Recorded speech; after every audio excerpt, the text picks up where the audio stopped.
hell. And as far as I'm concerned, which is rose midge, I do not say that lightly. But anyway, if my mother was still alive and she saw that title, I would be paying penance for 6 months.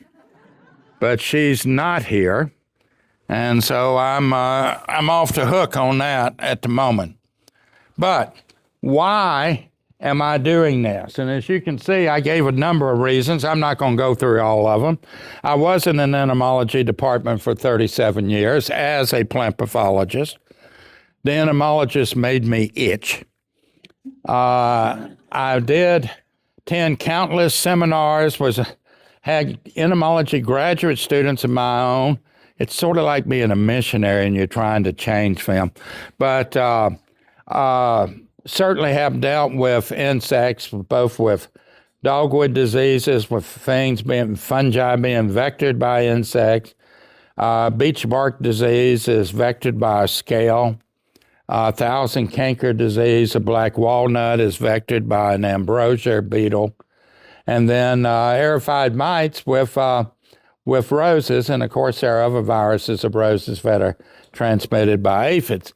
So I've certainly dealt with those, but the reason why I'm speaking on rose midge today is Jim asked me to. And also, does anybody in here know Baldo Villegas? Okay, well, I'm here, he's not. So please agree with me when I say I'm also doing it because I'm better looking and I'm also taller. And if you see him, make sure you point that out to him. He knows I'm doing this. He's seen that slide. Now, I did not use this morning because I knew I had it here. By now, some of you are wondering what language I am speaking. It's a version of English. It's a blend of Southwest Mississippian and East Tennessean. And you can see my family in the brown picture, and the gray picture was the kind of stakeholders I have dealt with for the last 40 years in East Tennessee. So I certainly, at least that's my vision of him. What I'm speaking to you, I apologize. It is certainly not the King's English by no means. So, but we will bear fruit this, and you and I are separated by our common language. I don't think I'm the first person to say that. But rose midge, what is it? Well, first of all, it is a true fly. Now, when you see it as a true fly, there's something you have to understand. The immatures that we worry about and that cause all the damage are maggots. They are not larvae. But so much of the literature you will see will refer to them as larvae instead of larvae come from different orders of insects than do flies. Fly babies are called maggots. And so that's what we're dealing with here. And when I think some people use larvae instead of maggots because they're trying to be more genteel. There is nothing genteel about this pest. It's a demon from Satan himself, as far as I'm concerned. So let's just call them what they are. It was thought of as being an exotic pest for so long, but it's not. In fact, it's considered native to North America. The first reports of rose midge causing problems were in New Jersey, and depending on what you read, it could be 1883, 1885, 1889. So I'll just say the 1880s. I don't think it really matters that much to be on that. But that's where the first report of this thing ever was. But that doesn't mean it's the only place it was in the 1880s or the place where it first was in the 1880s. That's just where it was first reported. In my opinion, it's not the most common insect pest in roses, but it is the most devastating. And if you've had to fight rose midge, I suspect that you would agree with that. People fuss about Japanese beetles. They have no idea. I don't know anybody with Japanese beetles who would trade it for rose midge. One's much easier to take care of than the other. So what do we know about it? Well, the adult is approximately the size of a small mosquito species, not a large one. People ask me, can you see it? Yeah? Well, it all depends. How good is your eyesight? If you can see a small mosquito, well, then you can see the adult of a rose midge. On the other hand, if you struggle even with your glasses to see a small mosquito, you may not be able to see them. But most people can. Where the problem comes is in larvae, especially when they're not on something, like those beautiful backgrounds we saw in that magnificent presentation this morning, where they put up the black background and the blue one. Well, when the larvae drop off the plant onto dark mulch, you can see them pretty easy, okay? But on the plant, they may not be as easy to see. They are 1 to 2 millimeters in length. So I just wrote down 1.5, okay? But there's some variation in that. And the reason why I did that is 1.5 milliliters is the same thing as 0.06 inches. There are two kind of countries in this world. Those that have put the men on the moon and used the English system of measurement, and the rest of the world who uses metric and has not. Okay, so that's the two types of countries. So, Jim, I had a resident at UT Medical Center 4 or 5 years ago cutting some kind of growth off the top of my head to biopsy. So when she got done with it, and she was shaking like a leaf, and the room looked like she had killed chickens. And anyway, I looked at her and I said, how big of a chunk of my scalp did you take out? And she said, just under 1 centimeter in diameter. And I looked at her and said, no, you didn't. And she said, yes, I did. I said, no, you did not. How wide was that thing in inches? And she looked at me and she said, we don't use inches in the hospital. And I looked at her and said, your patients do. You're communicating with a patient. So you have to be able to make that conversion instantly in your head and speak to them so they can understand you. Want to try it again, or do we really get dirty? And what she learned is, I dealt with many postdoctoral research associates in my career. I was dealing with their equivalent in that hospital as a resident. I eat them for breakfast. And so she was finding that out the hard way. My postdocs, when I got back, they were screaming with laughter. But the bottom line is communication is extremely important. So if I was speaking in Canada, we would be talking millimeters, 1.5 millimeters. But we are in Ohio. So we will be speaking in terms of inches here. But I think, although that's subtle, I think that kind of stuff in science needs to be emphasized more, who you are communicating with. But enough of that garbage. The maggots start off as white, and in about 5 to 7 days, they start to get more of an amber color, I've seen it reported as yellow as well. And then they're going to reach a stage where they're going to drop off the plant and fall onto the ground, either in leaf litter, with our roses, more likely on mulch. They're going to pupate there. We know pupa, that's what's in the cocoon for a butterfly or a moth is a pupa. They're going to pupate inside a loose, whitish cocoon. Now, these are tiny. Smaller probably than a grain of rice is the cocoon, but you can see it. And it's the threads that it's made of are sort of sticky, so they're going to pick up tiny bits of the mulch and things, so they're not going to look real white. My wife has a bunch of cats. I can put on a new pair of white socks and walk across the floor, and if it hadn't been vacuumed soon, those white socks on the bottom are not going to be white long. They're going to have cat hair all over the bottom. Well, that's sort of the way it is with these things. So they're going to pupate, and then they're going to emerge. So this is the system. Now, the stage that causes the problem for us is the maggot stage. And we'll see that in a minute. But we're going to attack them mostly in the pupa stage.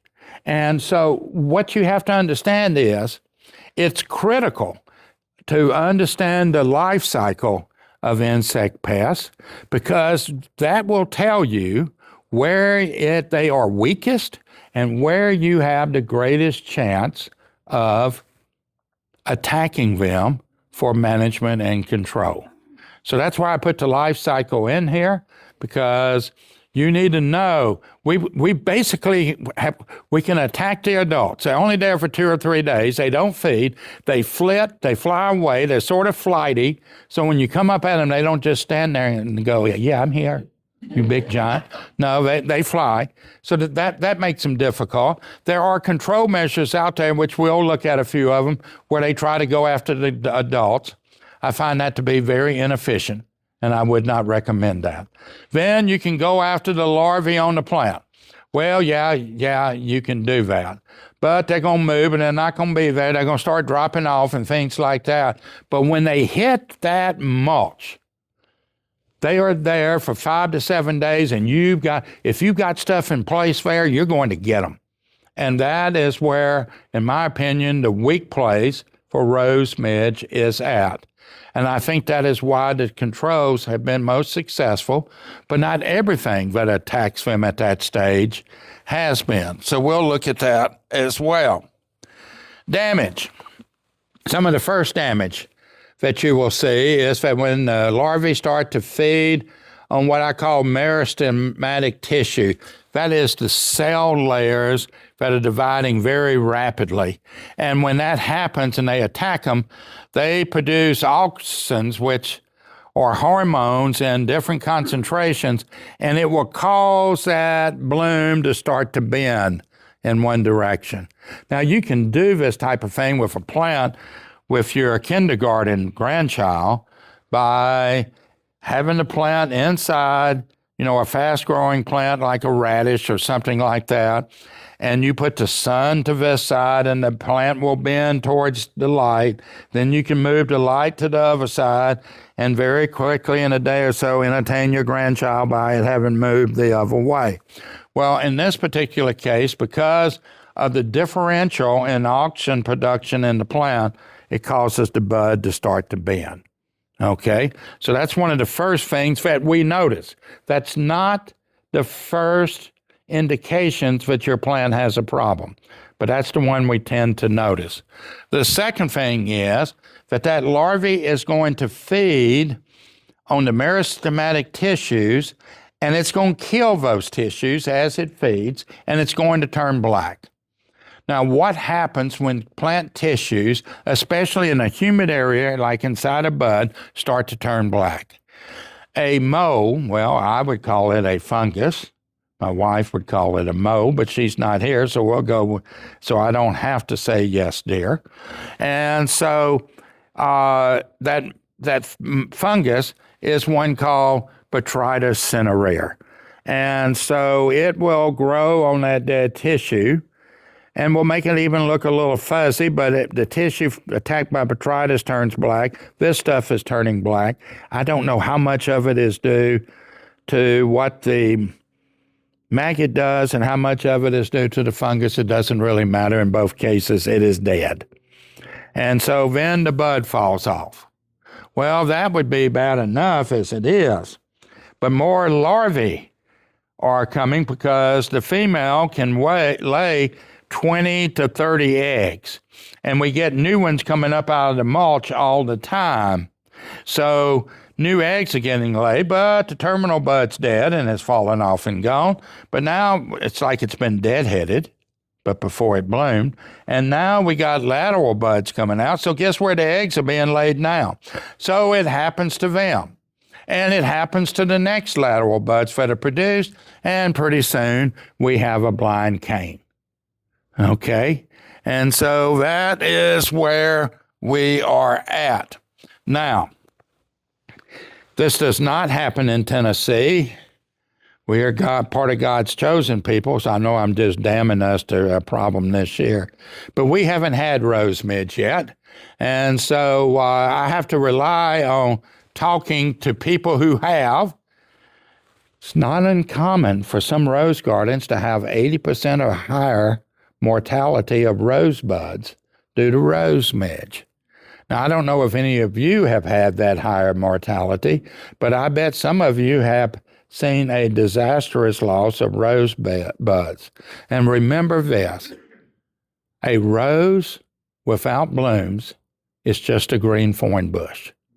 So when that happens to you, you're growing green thorn bushes. I don't think any of us really want to do that. Be like growing blackberries with no berries on them. So that wouldn't be any fun at all. Unfortunately, for most people, I'm not saying educated rosarians, but for most people, they do not have a problem until the populations of midge have reached so high that management becomes very difficult. And that is the problem.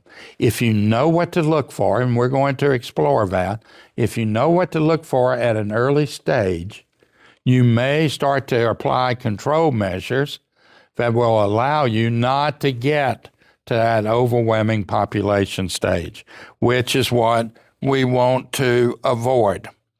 So here's where knowledge comes in. If you look at the pictures, this thing is useful. If you look at the things on this side, especially, you can see things up there that could be mistaken for herbicide damage. It could be mistaken in some cases for heavy aphid damage. Certainly, which y'all may not have up here, but in the South, one of our Waterloos has been chili thrips. You can see things that would make you think, yeah, that could be the beginning of chili thrips. But the bottom line is, it can sort of hide like this. The symptoms are there, but we may attribute them to other things. And so then what happens is over here, you start to see where it progresses to where we start having shoot deaths, bud deaths, and which is beginning to happen here. And it doesn't all happen at once. Populations build up over time. So it's one here and one over there is how it starts. So that is the time to say, Houston, we have a problem. We need to start trying to control this now, not when you've lost 50 or 60% of your bloom. Okay? Now you're playing catch up, and you're playing catch up against something that's telling you to hold my beer and watch this. So it's not going to be something that's going to be easy to control. So cultural controls. If you see it, you prune it. The best information on that I have found is you bag it immediately. Remember, we're talking very tiny things here. So you need to have a bag that's not a mesh bag where the stuff can fall through. I'm talking about a plastic bag of some sort. I have seen people buy those, what I consider to be useless. We do not have such small garbage cans at my house, but those little bitty garbage bags that come in for, and they walk around with those to put their cuttings in instead of using a big black plastic bag. Why would you use it? They cost too much money and you're not using them. And as I confessed at this table, I'm tight. So I'm going to buy the cheap, smaller ones to use for this. And we're not going to compost them. We're going, if I was going to do that, once again, I would heat those sucking son of a guns up in a black plastic bag and cook them for 5 days before I dump them on a compost pile, not taking a chance. But there are other cultural things that people have done with various levels of success. One of the most interesting things is burying the pupa cast in 2 or 3 inches of new mulch. And then going, okay, how deep is my mulch going to do if I'm having to do this all summer? That's really for people where it's out of control. But if you catch it early, let's think about this. We're talking about an adult fly that's going to emerge out of that cocoon that's the size of a small mosquito. Can it climb through 2 to 3 inches of new mulch? Probably before it dies. Probably not.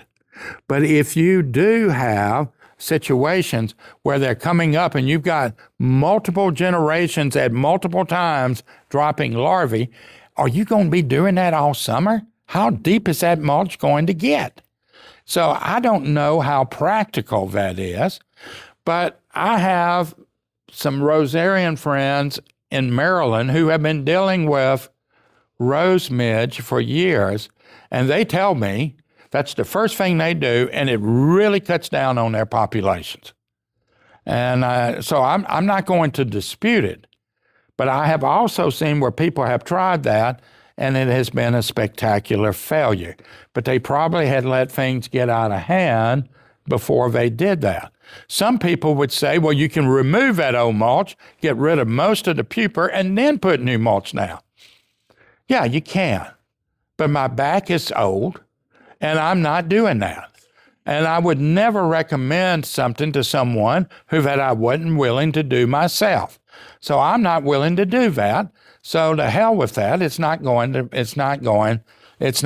to work, or you'll wind up with a back like mine. Although my wife has no pity for that. Spraying for controls. Mississippi State University, who acknowledges that this is an extremely rare issue in Mississippi. In southern states, this has not been a big issue for us yet. They'll probably make me strip and spray when I get back. But if I was here during the summer, I wouldn't blame them. But they have suggested of using, and you can read them on the list, various insecticides to attack the adults. Okay? It sounds good in theory, and this is what plant pathologists and entomologists do, especially if they don't deal with a lot of stakeholders themselves. It sounds good, but they recommend that this be done on an extremely rigid 7-day cycle. Well, I don't know about you, but life happens. I can't guarantee a rigid 7-day cycle for anything, okay, including the weather. But they said a rigid 7-day cycle, and this is effective. So to me, I report it to you, but to me, that's ineffective because I don't know how you do that, okay? Unless you have unlimited help and you're only growing in a greenhouse. So, I don't know how you do that. And some of them, other places say it needs to be on a 3-day cycle. Well, let's just say no. First of all, I don't think we should be putting that kind of pesticides out, period. So I would say no. Now, we get to where the trouble is, or where we can really attack it. And that is when the larvae drop to the soil, and now they're beginning to pupate, and that does not happen instantly. They have to build that cocoon, okay? And that takes a day. And, so I said larvae, maggots. You got maggots there. They're building cocoons.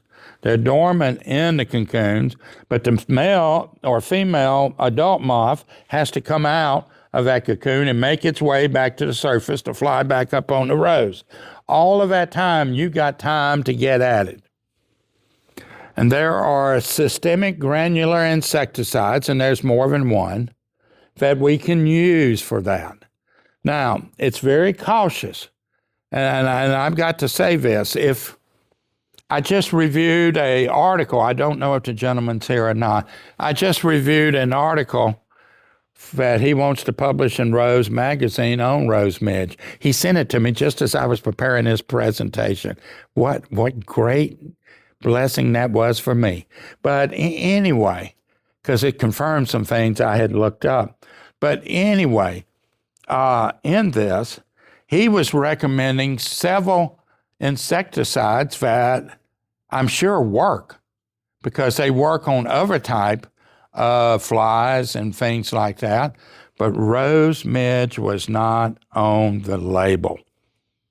Okay? Was not on the label. Now, if I have learned anything in dealing with rosarians for 50 years, it's this. You don't always pay attention to that label, and I am not going to ask when you buy a new pesticide, even if it's one you've used for the last 10 years, did you read the label to see if anything changed? Okay. You know, Jim's patients would get prescriptions from him, and there would be all kind of writing that came with that prescription of what the drug is used for, potential side effects, and that. You get these. Do you read them? You know, I do. If I buy a new pesticide, I check the label. If I buy an old pesticide, I check the label for changes. But I'm not even going to ask you to raise your hands if you do, because if you did, I would swear that you were lying. But the bottom is, and this is where it gets serious. You use an insecticide. Your neighbors see you use that insecticide in your yard, in your own property, in your yard. They're next door. They see you use it. Their grandkids get sick that night with a very serious stomach bug. It happened once to my brothers and I. Apparently, we got into a watermelonating contest, and between the three of us, I was the oldest at 9, they were 7, Daddy estimated we ate the hearts of 88 watermelons. Okay, well, it was a contest, and none of us wanted to lose. The bottom line was we got very sick. But you see, kids will do that kind of thing. But that grandmother saw you applying that pesticide, and she says it was up that you did it. And in today's society, her husband is a lawyer. He sends a letter to you, and they demand a list of every pesticide you have in your garage. Now, you send them that list because you have no choice. And they're going to look at that list to see, and he's demanding also in the subpoena, what you used it on. And then he's going to look to see, not he, but he'll have a paralegal, look to see if that pesticide was labeled for what you just used it on. And if you have not, it is not on that labeled list, God help you, you may lose your house. Okay? So it is serious business. And that's why I will never recommend. So you may see places in my talks where I say the name of a pesticide, or I may just say, well, these things work, but I don't know if they're labeled. It's not my business to make sure it's labeled for you in Ohio. It is your business to make sure. And why is that? They change every year. Okay? So you need to contact your county extension office, and he or she is probably not going to know right off the top of the head. Maybe they have because they've looked it up for someone else. Or maybe somebody has sent them a list. But they will find out for you, is it legal for me to use it here? Now, I can tell you, because I deal with rosarians in New York, that things that are legal in New York are not legal in New York City or the western end of Long Island. Okay? And so what that means is it's more restrictive there. I can't keep up with that for 50 states. So I don't try. But if you live in Ohio, the first thing you have to do, well, the easiest thing is you go buy Merit or something like that. Just look on the label. Does it say Rose Midge? It says Rose Midge. Bingo, you're free to go. If it doesn't say Rose Midge, before I buy that product, I'm going to call and find out if it's labeled here or not, because it can be labeled here under an emergency label and not be on the package. So you got to make the call. Okay, it's as simple as that.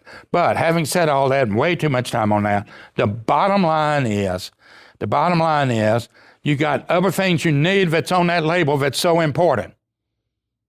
The same compound, depending on how it's formulated, may say that you can apply it every 30 to 60 days.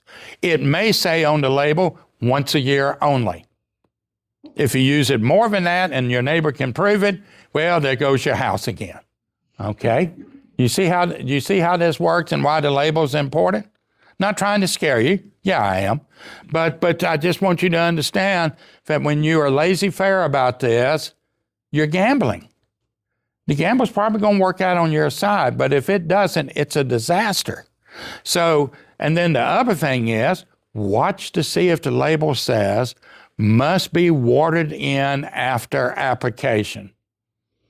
Now, I have no idea where your meteorologists on your TV and radio stations were trained. I do know that nationally speaking, 1/3 of them come from my alma mater, Mississippi State University. And so they train 1/3 of all the ones that are used in public media. Okay. So 1/3 of them are good, in my opinion. Okay. And there's 2/3 of them out there that are sketchy to me. And we apparently hired the sketchy ones in Knoxville. They may say it's going to rain a ton.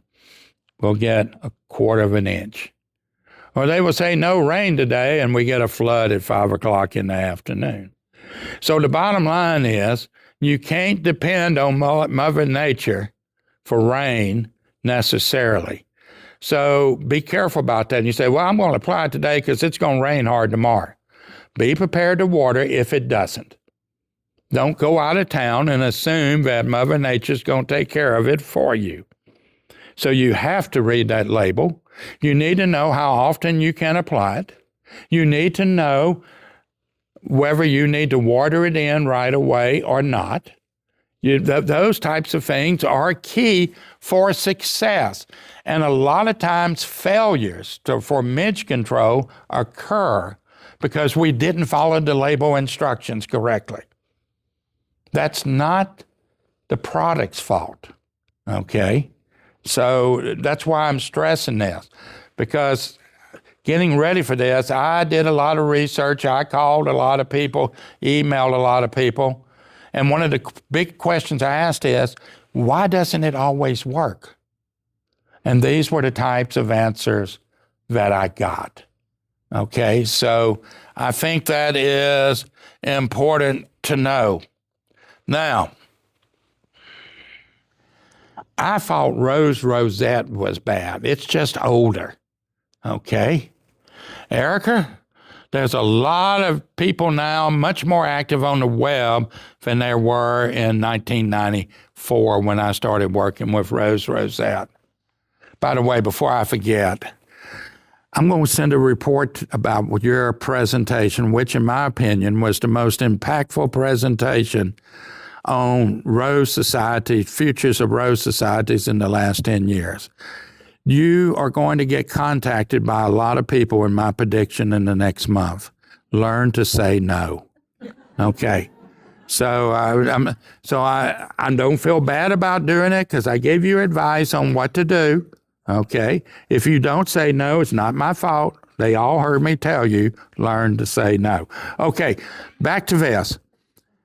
There is so much out there today on Reddit and other things about rose midge and rose midge control and recommending this compound or another.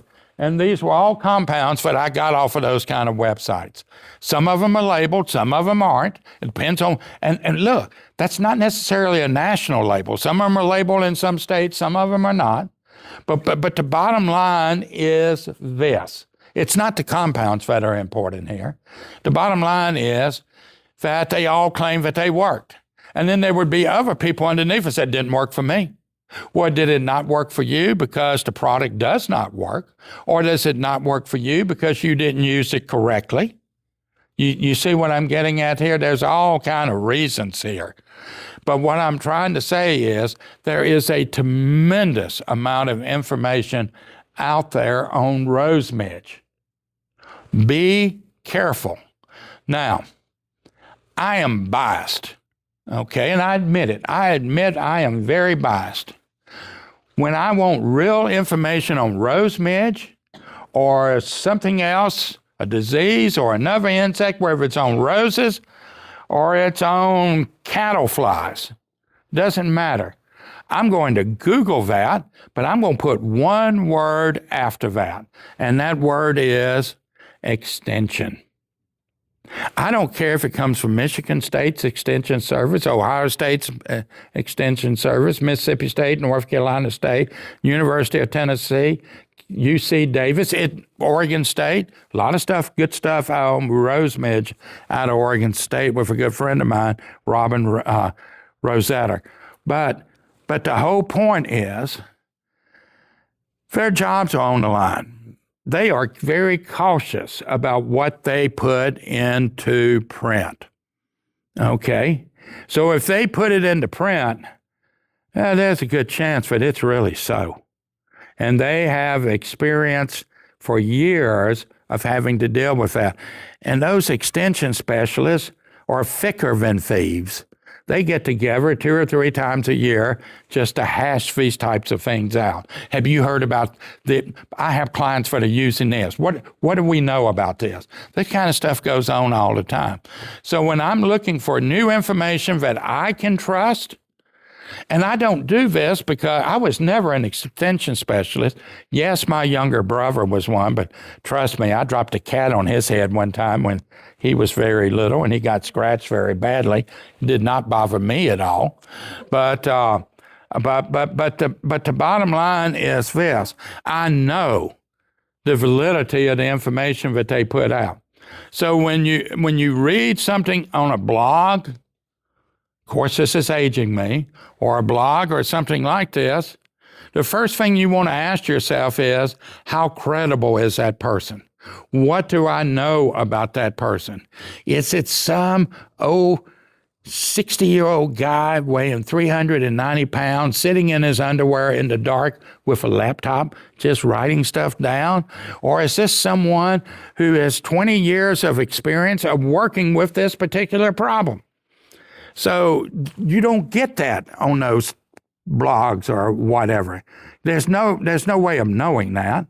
But if you type in extension after that, all of that kind of stuff comes up, and you know you're getting stuff from a reliable source.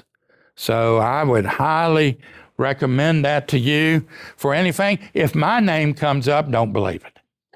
Okay. Now, my friend down here, we've all seen him before. And what is he saying here?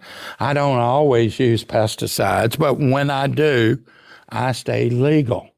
Be safe, my friend. And that is basically what I need to leave you with that particular part on that. Watch those regulations. It's real easy to do. You want to hear one of the most boring, most important programs you can have at your, and I'm not after what you said, it's brilliant. None of us should be belonging to rose societies. They are rose clubs, because my daughter will join a club. She will not join a society. That is an old term. Think about that. Think about that. That is a much newer, more modern way of saying things. I love it. But most boring thing you can have is having someone from the Ohio Department of Agriculture come talk to you about pesticide regulations and how to determine what is legal to use and what is not. That's a very boring. I've sat through them. Some of you will go to sleep, but they're extremely important and they are critical. Or you can use an extension specialist and get the same thing. But most extension specialists will expect to be fed. So I'll just warn you on that, because don't ask me why, but they know where all the good restaurants are. Okay, now, we've talked about this. But there's this thing about bees, and a lot of these granular insecticides that we talk about are systemic, and they will be picked up. And our bees are under problems. Now, most of the problems are coming from, I guess we could call it a bee disease. It's a mite, but that's beside the point. And there are other types of diseases that bees get as well. But sublethal doses of pesticides, even fungicides, more and more of our fungicides, especially the data is coming out of Europe, is showing that sublethal doses of even fungicides are detrimental to bee colony survival. And we need our bees, okay? So how do we manage when our most important weapon are granular systemic insecticides that are going to be picked up by the roses, and whether we're not attacking them on the rose, but they're going to be picked up by the roses. How do we go about protecting our bees? Now, you would think that there would be all kind of research on that in roses. There is not, okay? So the last part of my presentation on this is just my stupid opinion, okay, on what things that we can do. One of the things, though, that I do know about bees is that they are creatures of habit. When they find a source of pollen, they keep going to it until that source is depleted. They may pass over sources. No, I know it's over here. So they're going to go over there, and they're going to keep doing that. They are acute to colors, odors, and pheromones. So we can use that. So one of my suggestions is that you can look up on Google search or whatever, bee-friendly plants that attract bees, coneflowers, monardia, bee balm, black-eyed Susans. There's a long list of these things. In an area away from your roses, you can put in a bee garden to attract them to it, so that they are not coming to where bees go to roses when there's really nothing else that they can find close by. So if you have their favorite restaurant over here, they're going to leave your roses alone. That's my theory. We'll talk about that in the next slide. So have a bee-friendly place away from your roses where you are not treating to attract your bees to. They're going to go there. Now, that's not me. That's just common sense. But here's the next step. I typed in bee repellents. And oh boy, was I surprised. Plant oils, peppermint oil kept coming up every single site and blog and I went to. 2 to 3 drops per ounce of water in a spray bottle. And I'm sitting there looking at that. Is that phytotoxic to rose foliage and petals? I bet it's not, but I haven't tested it. This is where you can be a citizen scientist. You can try it on some of your roses and see if it works or if it doesn't. It's supposed to be a very effective bee repellent. So then you spray your roses blooms with that. You've got a garden over here that's attracting bees. You've just made your roses less attractive because you sprayed them with a bee repellent. Okay? You're using an insecticide that will kill them, but they're not over here at your roses anywhere. Now you can do it and feel good about nature too. Okay? So the bottom line is when people fuss at you about, well, yeah, you're using merit or you're using tree and shrub insecticide by BioAdvance, those kill bees. You're killing bees. You can look them straight in the eye and say, no, they are not. I have taken care of that. And so I am not expecting any university to start doing a big study on this. So it's something we're going to have to do ourselves. And how fun is that? I mean, all you got to do, I'm not asking you to sit there and put a lot of data. Just put, you walk through your gardens, have a little notebook inside that says, I saw bees in my roses today, or no bees. And if you keep up with that over a couple of years and multiple people are doing that, we're going to learn something. So this is something I'm a focus on right now. And this is new, first time I've talked about that with anyone. Now, I got just a couple minutes left, but I need to say this. I've always heard it takes a village to raise a child. I've always disagreed with that. My mama, on her own, could keep 3 little wild, barefooted boys in line with a metal fly swatter. She did not need a village. Armed with that thing, she kept us exactly where she wanted us. On the other hand, it does take a village for a plant pathologist to talk about rose midge. Okay? And you can lead the rest of people up here that I asked, stole from, off the web, took pictures from, had them send me pictures. They're all on there, and you can see it's quite an extensive list. Did I use everything they sent me? No, I didn't have time. But it did take a village to put this thing together when you are not an entomologist. But the last thing I want to talk about for just 3 minutes before we go. How many of you in here, raise your hand, if you have been to the American Garden Rose Selections website? Well, let's just say you're in the minority. Okay, that's what I was afraid of. You know, choosing new roses, and I was very politically correct here. I have a picture of the Cleveland Browns and the Cincinnati Bengals, both draft rooms up on this slide. And it's eerily similar to what you do. You know, if we look at that real quickly, do you take stock in which of your outstanding roses? Which one caused you problems? You know, which ones did not perform as you expected them to? You know which ones you need to get rid of. You know which ones you desperately want to keep. So do they with their players. It's very similar. Where do you get your information from?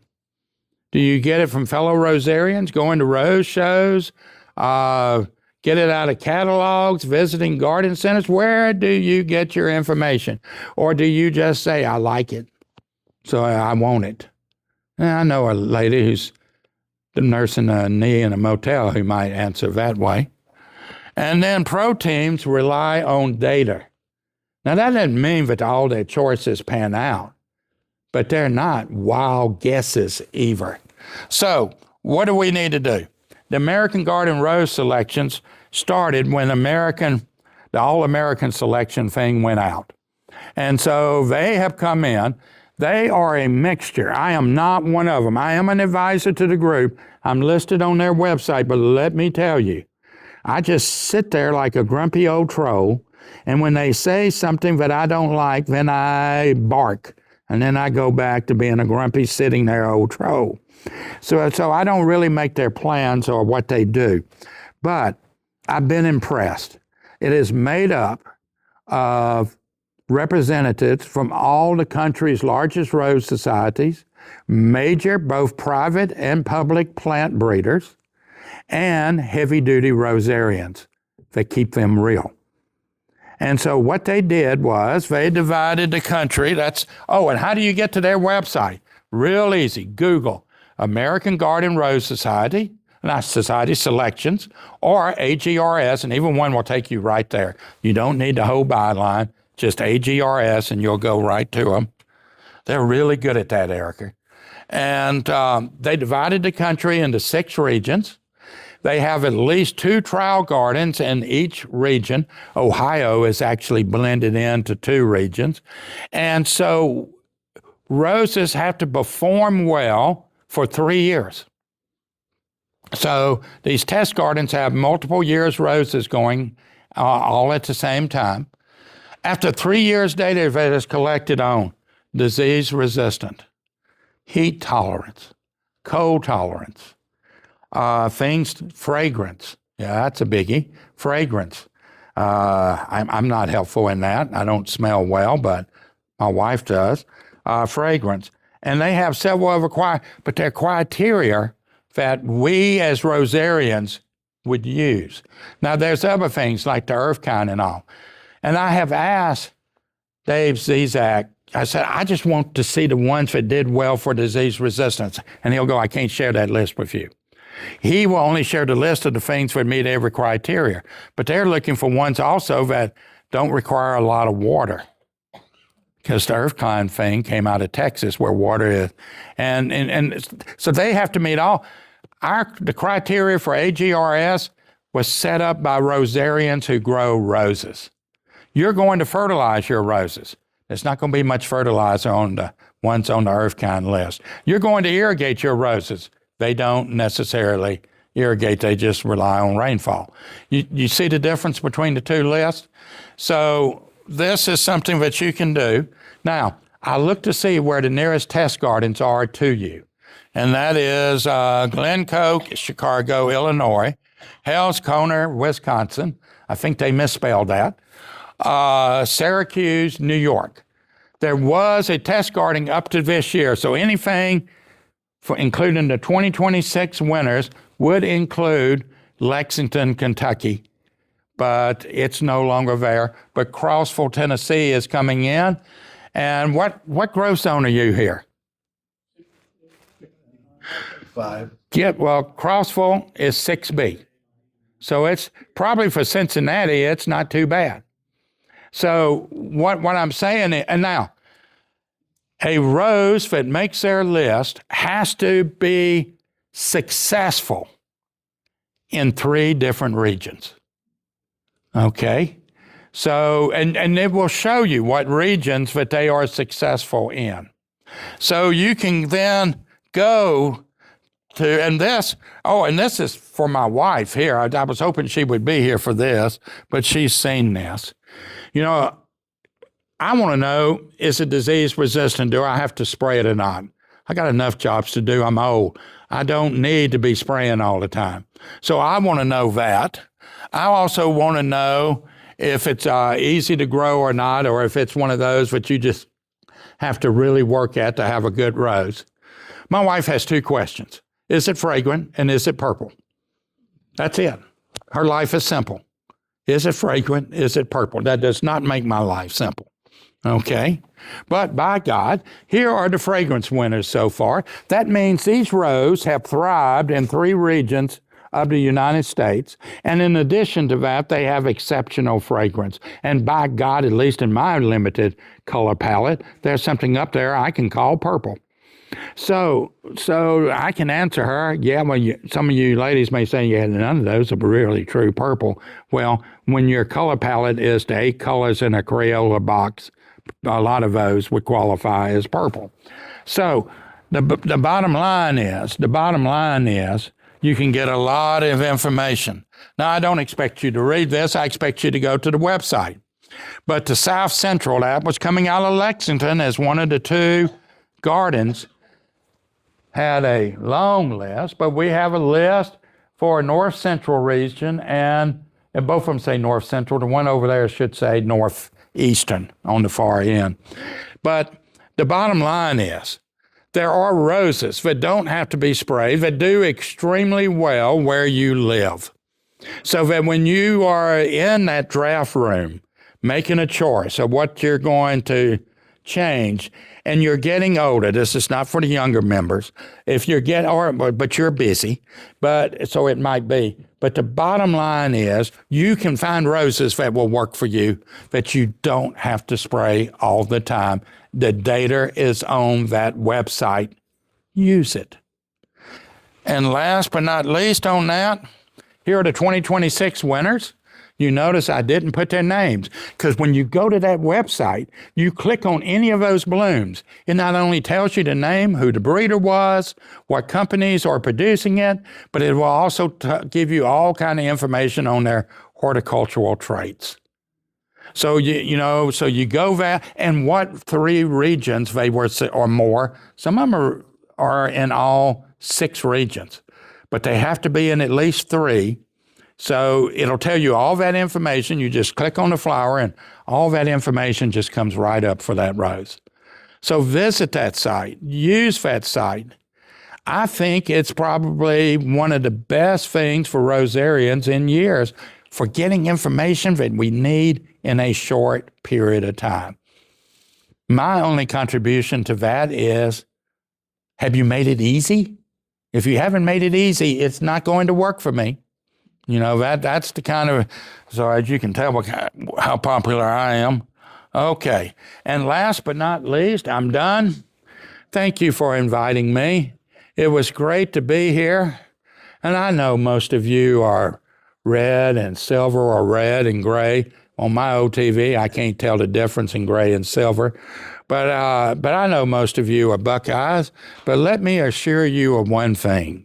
If you drive into East Tennessee, you're going to be in big orange country, and all you have to do is look east on any sunny morning, and the mountains will look like this.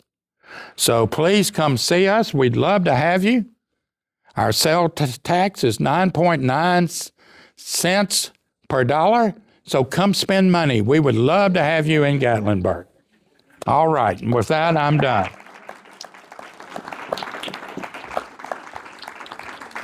All right, I took all my time again. I'm sorry. But if I do that, I don't have to answer questions. No, I'm joking. I'm done.